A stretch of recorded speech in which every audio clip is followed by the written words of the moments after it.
Antes de comenzar este video, la producción de nuestra gran historia tuvo problemas para hacer este proyecto tan importante que tanto han esperado. Si vieron nuestra notificación a través de nuestra cuenta de Twitter del video próximo que iba a salir.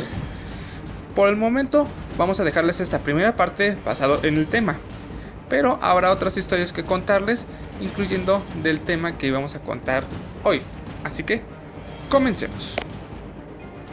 Este canal que van a ver los llevará a saber que ustedes no conocían. Quieren conocer la historia del mundo del espectáculo, los deportes, acontecimientos históricos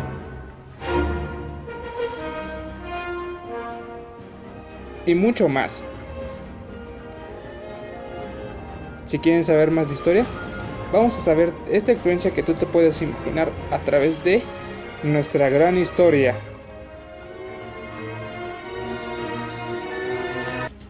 La Revolución Francesa fue un conflicto social y político, con diversos periodos de violencia que convulsionó Francia, y por extensión de sus implicaciones a otras naciones de Europa que enfrentaban a partidarios y opositores del sistema conocido como el Antiguo Régimen. Se inició la autoproclamación del Tercer Estado como la Asamblea Nacional en 1789 y finalizó con el golpe de Estado de Napoleón Bonaparte en 1799. Antecedentes ideológicos.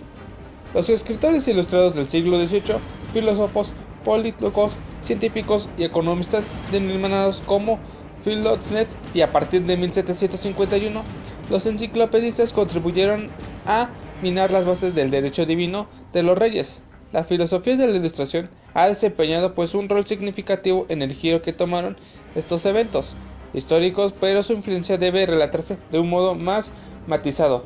Acordarle demasiada información de los preceptos filósofos nacidos durante el siglo que se relevaría como una carencia mayúscula de la fidelidad historiográfica. La corriente de presentación vigente en Francia era la Ilustración, cuyos principios la corriente de pensamiento vigente en Francia era la Ilustración, cuyos principios se basaban en la razón, a la igualdad y la libertad. La Ilustración había servido de impulso a las 13 colonias norteamericanas para la independencia de sus metrópolis europeas. Tanto la influencia de la Ilustración como el ejemplo de los Estados Unidos sirvieron de trampolín ideológico para el inicio de la Revolución en Francia. ¿Cuáles fueron las causas de la Revolución Francesa? En términos generales, fueron varios los factores que influyeron en la Revolución. 1. Un régimen monárquico que cumplía ante su propia rigidez con el contexto de un mundo cambiante y que, tras varios intentos de adoptar medidas destinadas a atacar la crisis política y económica, capituló ante la violencia de la reacción de la nobleza de algunos parlamentos provinciales como el de Grenoble. 2. Una aristocracia aferrada a sus privilegios feudales que bloqueó todas las reformas estructurales que se intentaron implantar desde la corte.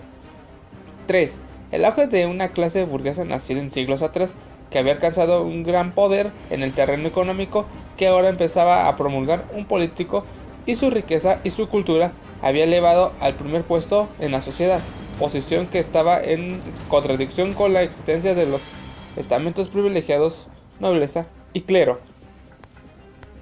4. La separación de las clases populares urbanas y del campesinado empobrecidos por la subida de los precios, en particular de los cereales y del pan, la base de la alimentación, y por el incremento continuo de los impuestos y derechos señoriales y reales. El décimo que cobraba el clero apenas servía para mantener el culto y socorrer a los pobres. El campesinado contestaba, además del origen de la propiedad, de los derechos y servidumbres feudales que le parecían abusivos e injustos. 5. La separación de las nuevas ideas ilustradas. 6. La regresión económica de la crisis agrícola clírica agravados por las malas cosechas en los años que predijeron la revolución. 7. La quiebra financiera provocó por los vicios del sistema fiscal, la mala separación de la desigualdad de los impuestos, los gastos de la corte, los costes de la guerra y por los graves problemas hacendados causados por el apoyo militar de la guerra de independencia de los Estados Unidos. Estaban interviniendo militar y se conservaría en arma en donde el filo, pues se pese a ganar Francia a la guerra contra Gran Bretaña y resolverse así en la anterior derrota de la Guerra de los 7 Años, La hacienda quedó en bancarrota y por una importante deuda externa, los problemas fiscales en la monarquía, junto al ejemplo de democracia del nuevo estado emancipado, vencieron a los nuevos acontecimientos.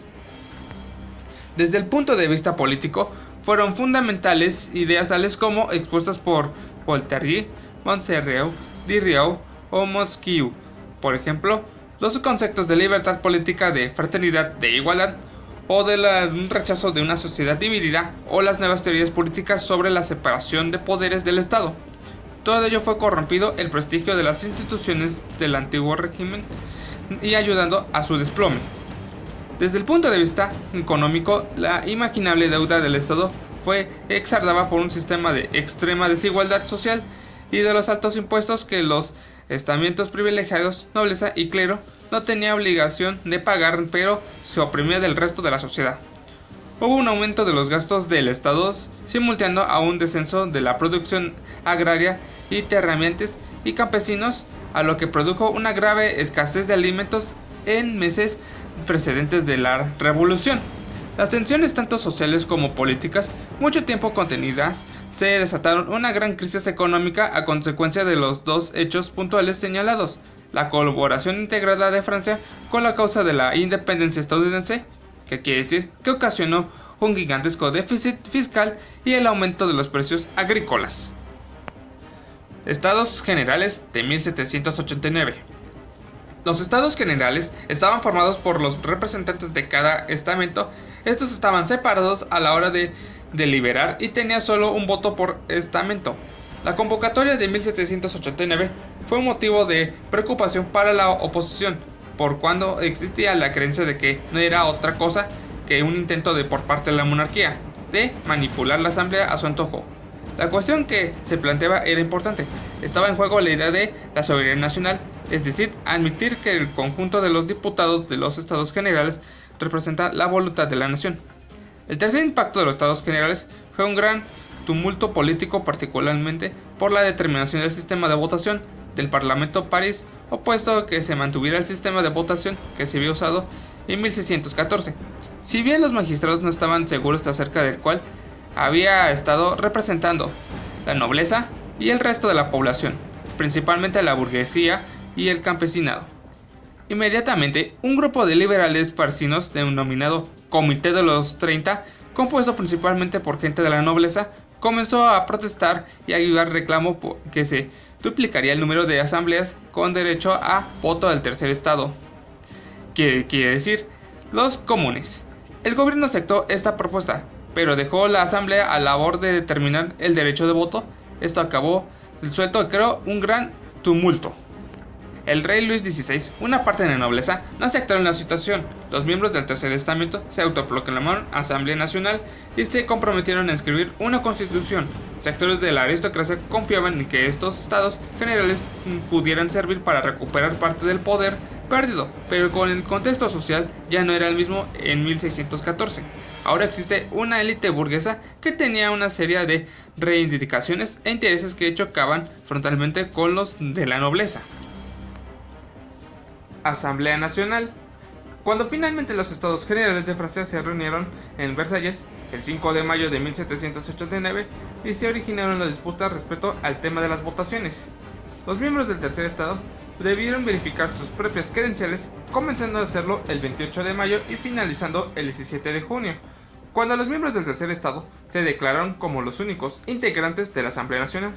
Esta no representaría a las clases pudientes, sino el pueblo en sí. La primera medida de la Asamblea fue a votar la Declaración de los Derechos del Hombre y del Ciudadano. Si bien invitaron a los miembros del primer y segundo estado a participar, esta asamblea dejaron en claro sus intenciones de proceder incluso sin esta participación. La monarquía, opuesta a la asamblea, cerró la sala donde estaba reuniendo. Los asambleístas se mudaron a un edificio cercano donde la aristocracia acostumbraba a jugar un juego de la pelota reconocido como Jeu de Pommel. Ahí es donde se procedieron con los que se conoce como el juramento del juego de la pelota el 20 de junio de 1789, prometiendo a no separarse a tanto diera a Francia una nueva constitución. La mayoría de los representantes del bajo clero se reunieron en la asamblea, al igual que 47 miembros de la nobleza. Allá, el 27 de junio, los representantes de la monarquía se dieron por vencidos y por la fecha del rey mandó reunir grandes contingentes de tropas militares que comenzaron a llegar a París y a Versalles. Los mensajes de apoyo a la asamblea llovieron desde París y otras ciudades. El 9 de junio, la asamblea se nombró así la misma, Asamblea Nacional Constituyente. La Asamblea Nacional Constituyente, el 11 de junio de 1789, el rey Luis XVI, actuando bajo la influencia de los nobles conservadores, al igual que de su hermano, el conde de Artois, despidió al ministro Necker y ordenó la reconstrucción del ministro de Finanzas. Gran parte del pueblo de París, interpretando a medida como un autogolpe de la realeza, y se lanzó a la calle en abierta rebelión. Algunos de los militares mantuvieron neutrales, pero otros se reunieron al pueblo. Esta historia continuará. ¿Qué te pareció de esta historia? Si tienes dudas, pueden enviarme unos comentarios u opiniones al respecto. Pero si te gustó este video, solo dale pulgar arriba. Y si quieren saber más de nosotros, solo entren a nuestro canal, suscríbanse y activen la campanita de notificaciones para que no te pierdas ninguno de estos videos.